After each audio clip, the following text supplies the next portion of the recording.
La dernière fois, on s'était séparés en pleine bagarre entre nos deux divas, Emma Loès et Coco Emilia. C'était chaud mal mauvais. Ingrid et Onzo se sont associés à la bagarre dans la piscine. Personne n'arrivait à les séparer jusqu'à ce que c'est seulement les membres de la production de la télé-réalité qui sont intervenus pour le faire, maman. C'est ainsi qu'elles ont dû partir d'Assini. Et donc, cette fois-ci, le résultat de leur rencontre était pire que celui d'Abidjan. Bonjour à tous et à toutes et bienvenue dans mes chroniques de motivation. Après la bagarre, Emma Lois sort de l'eau, se dirigeant vers sa chambre en disant les bêtises comme ça. Ha, elle parlait comme ça de Coco Emilia. Hein. Donc parfois, à défaut de l'appeler en fait l'autre, elle l'appelle les bêtises.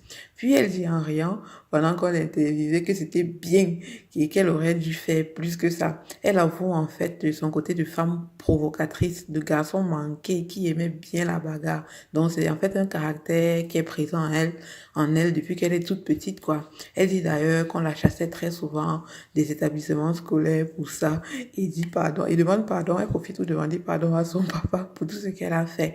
Mais bon, heureusement qu'elle était une petite fille brillante à l'école, donc ça passait un peu quoi. Mais bon, elle assume aussi qu'avec le temps, ce caractère-là a un peu changé en elle. Mais on voit bien que ce n'est pas le cas, vu qu'à chaque fois que l'occasion se présente, maman, son caractère mauvais, là, ça revient au galop. La bagarreuse, elle cherche la bagarre à tous les niveaux, maman. C'est pas facile, oh. Et Coco Emilia qui se défend en disant avec le sourire aux lèvres que ce n'est qu'un ongle qui s'est cassé. C'est de la routine, quoi. Elles sont déjà habituées, mais qu'elles peuvent toujours continuer à se parler, ceci dans le cadre de l'avancement du projet. La Coco Emilia, elle garde toujours sa classe dans toutes les situations, maman. C'est une vraie diva. Par la suite, donc, les filles se retrouvent chez Urich, l'amie d'Emma l'Ouest, avec qui elles avaient pris rendez-vous pour mieux dresser le projet de Fatem. Les deux premières arrivées, comme d'habitude, c'était toujours Emma l'Ouest et Nathalie Koa. Puis arrivent aussi Fatem et Coco Emilia avec un peu de retard, mais bon, pour cette fois-ci, ça passe. Bon, Emma espère que Fatem sera à la hauteur devant Urich dans la présentation de son projet parce qu'elle ne veut pas que son nom soit gâté auprès de lui, quoi. Vous connaissez le genre, non? Vous avez déjà une relation avec quelqu'un, vous avez une certaine renommée et vous ne voulez pas vous retrouver diminué aux yeux de la personne. Bon, c'est le cas d'Emma l'Ouest dans ce cas-ci. Une fois toutes les quatre réunies, Urich demande donc à Fatem de lui parler du dit projet, mais c'est à peine que Fatem réussit à terminer une phrase. En fait, beaucoup de personnes disent qu'elle peine à l'écouter parce qu'elle est trop lente et nonchalante. Êtes-vous du même avis que ces personnes-là? C'est alors que Nathalie Kowa, vu la difficulté dans laquelle Fatem se trouvait dans la présentation de son projet, elle décide d'intervenir dans le but de l'aider. C'est comme si, en fait, Fatem n'avait pas de personnalité et je suis sûre que Ulrich, là, s'est posé pas mal de questions à son égard. Genre, tu as un projet en cours que tu as pensé, ça fait longtemps et en plus de ça, tu n'es même pas capable, en fait, d'en parler. C'est bizarre quand même, non? Qu'est-ce que vous en pensez, vous? Comment auriez-vous réagi à la place du riche si cette situation se présentait à vous? Donc voilà Nathalie qui prend la parole à Fatem et développe le projet la maman comme si c'est elle qui avait écrit ça, le charisme de ça. Moi j'ai Wanda et la fait c'est simple. En tout cas, elle a très bien fait de prendre la parole, de voir sa sœur en difficulté et de vouloir l'aider. C'était très cool. Bon, c'est alors qu'elle dit que Fatem lui en avait déjà parlé précédemment. Voilà pourquoi elle a pu bien élaborer le projet devant Urich. Heureusement pour Fatem, mais sinon, ça devait être l'indemne totale. Vrai, vrai. Emma intervient de temps en temps, mais Coco, elle ne dit rien tout au long de la séance. Et ce n'est pas surprenant parce qu'elle ne dit jamais rien quand il s'agit de choses sérieuses. C'est ce que dit Nathalie. Oh. Coco se défend en disant qu'elle ne dit rien, c'est vrai, mais c'est parce qu'elle sait sur quoi compter, elle a sa garantie. Elle nous apprend à cet effet-là qu'elle est l'actionnaire majeur et donc en quelque sorte le sponsor du projet. Donc c'est elle qui va le plus contribuer économiquement parlant, quoi. C'est vraiment une bosse maman. Elle a les dons. Cherchons l'argent vivant. Cherchons l'argent vivant. Au thème de leur discussion, Urich leur donne rendez-vous dans une semaine, dans 7 jours, et il leur donne rendez-vous à quelle heure? À 8 heures du matin. Maman, il fallait voir comment les filles là secouaient leur tête. Que non, maman, c'est trop tôt, mon frère.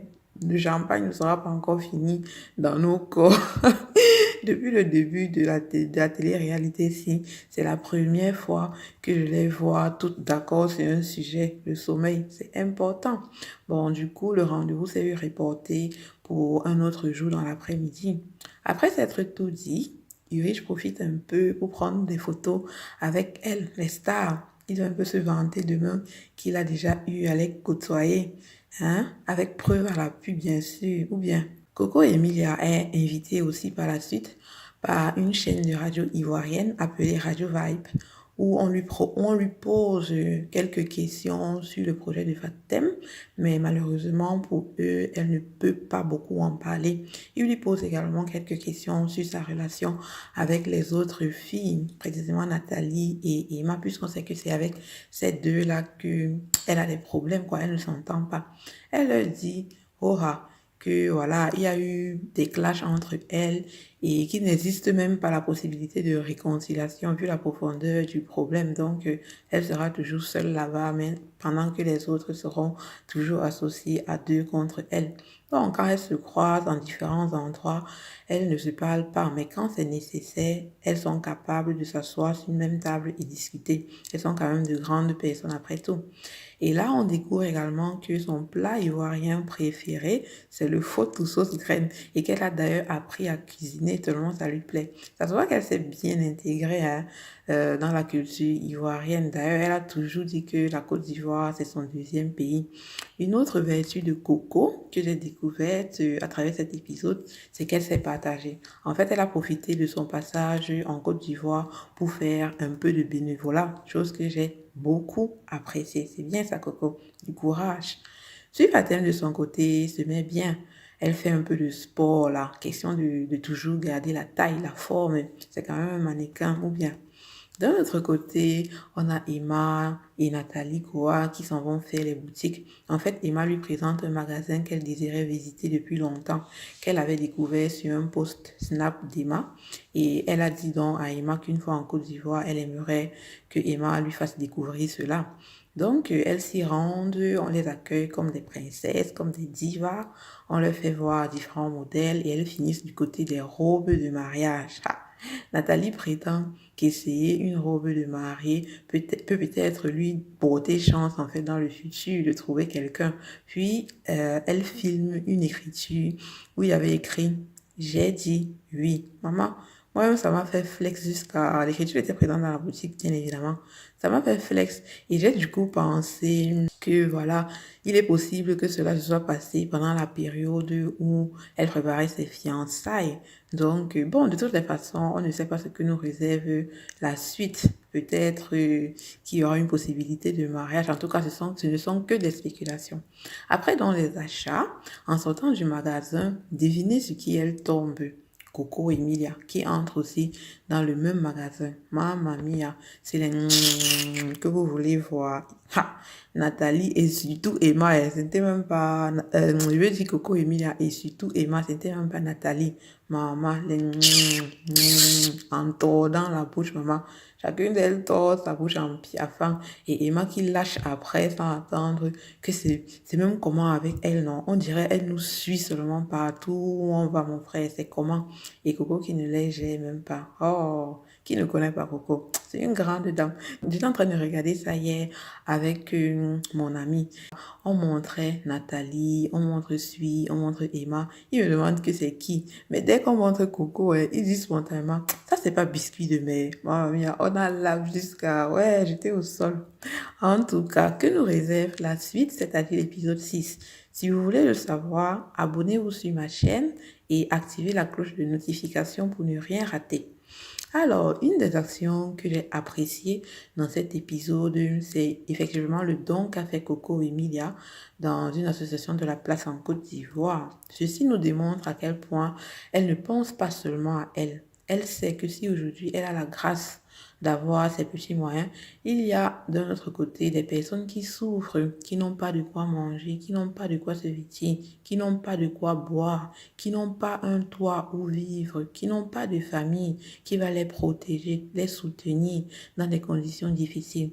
Il y a des personnes atteintes de maladies incurables qui non seulement n'ont pas les moyens de se prendre en charge, mais en plus ont pris la chose sur eux et le vivent vraiment mal.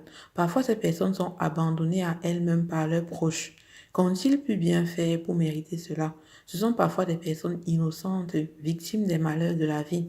Donc, un geste de ce genre, un geste similaire à celui qu'a fait Coco Emilia est capable de leur redonner le sourire, même si c'est pour quelques instants seulement. Et ça fait plaisir de voir ça. Ça permet en fait à certains d'entre eux de voir la vie sous une autre perspective. Vous savez, parfois ces personnes souffrent tellement de ce qui leur arrive qu'elles oublient ce que c'est que le bonheur.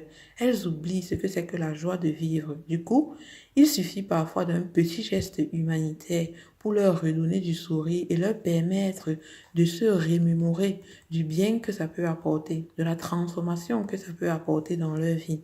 N'attendons pas toujours quand les gens meurent pour contribuer financièrement à leur enterrement et dire c'était une bonne personne, nanani nanana. Aimons-nous vivants et faisons du bien le plus régulièrement possible, car ça change les vies et les nôtres y comprises.